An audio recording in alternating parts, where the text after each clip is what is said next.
मेरे प्यारे खरगोश, किधर जा रहे हो? रुको, रुको, उधर मत जाओ, वह घर भूतिया है। मुझे मेरा खरगोश चाहिए। मुझे इस घर के अंदर जाना ही होगा।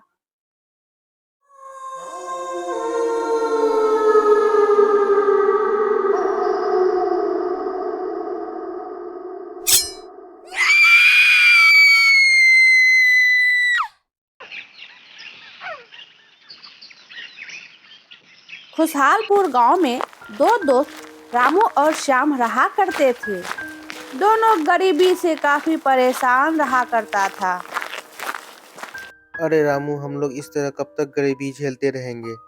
अरे यार, आज ही मैंने अखबार में पढ़ा है गोरखपुर में एक फैक्ट्री खुला है।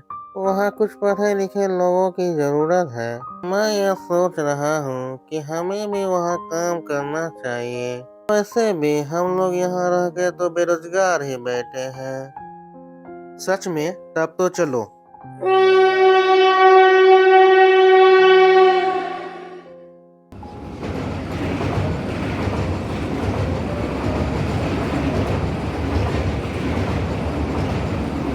अरे यार, हम लोग ढोलकपुर तो पहुंच गए हैं। चलो कहीं रहने का जुगाड़ करते हैं। अरे वो देखो, उधर से कोई आ रहा है।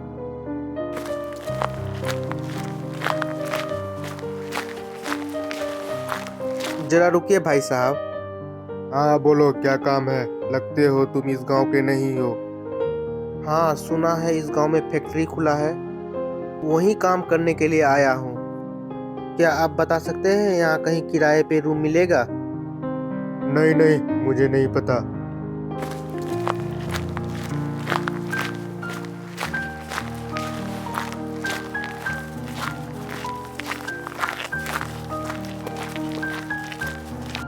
अचानक ही आसमान में बादल छा गए और देखते ही देखते बारिश होने लगा। दोनों ने दौड़ लगाया और जाकर सामने एक घर नजर आया। उस घर के सामने जाकर खड़ा हो गया। कोई है इस घर में? कोई है इस घर में क्या? अरे भाई, लगता है यह घर खाली है। चलो अंदर जाके देखते हैं। अरे यह काफी बड़ा घर लग रहा है।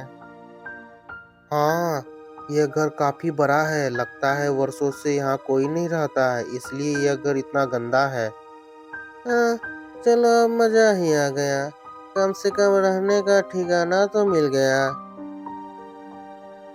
दोनों मिलकर एक कमरे को साफ किया और वहीं रहने का सोचा। अरे साफ करते करते काफी थक चुका हूँ। कुछ देर सो जाता हूँ, उसके बाद देखूंगा। और दोनों गहरी नींद में सो गए।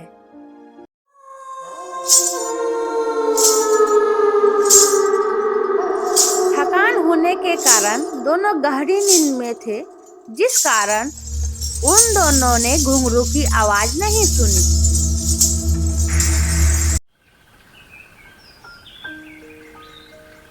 अरे भाई, उठो उठो, लगता है सुबह हो गई।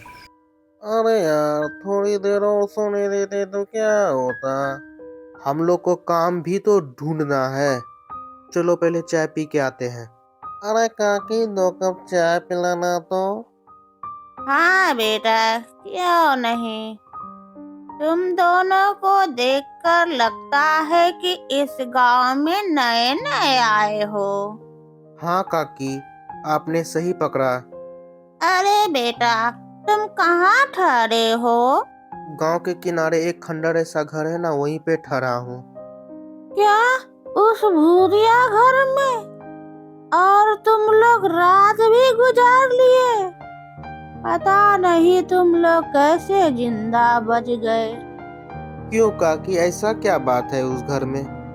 वह घर इस गांव के एक सेठ का था।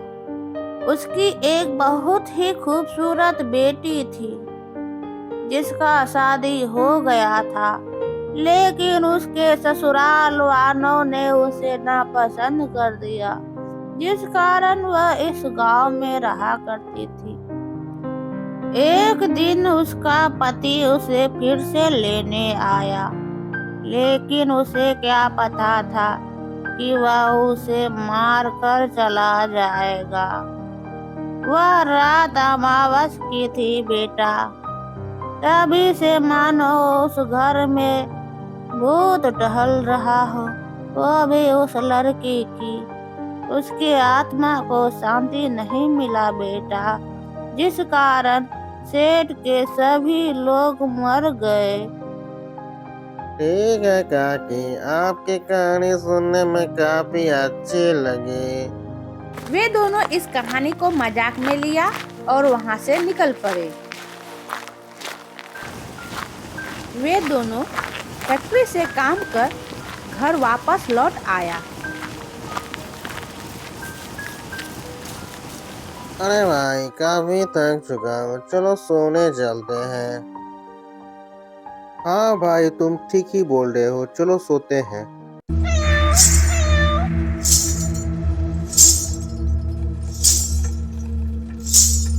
अरे भाई, लगता है यहाँ सच में भूत है। उस काकी का बात सही निकला। चलो यहाँ से चलो, जान बचाना है तो यहाँ से भागो। हाँ भाई, तुम ठीक कह रहे हो, जल्दी भागो।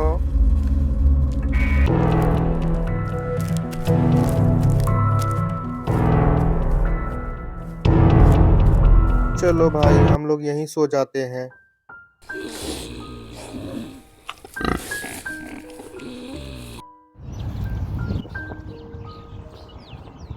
क्या हुआ बेटा?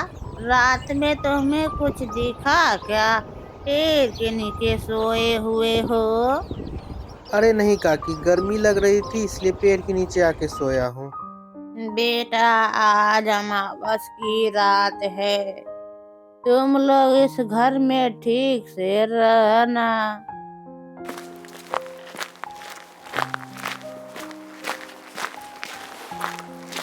अरे भाई, आज क्या रात में यहाँ रहोगे?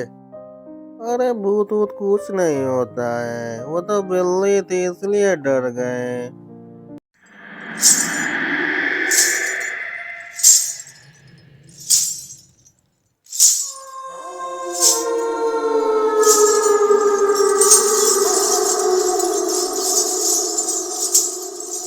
अरे भाई, जान बचानी है तो यहाँ से निकल पड़ो।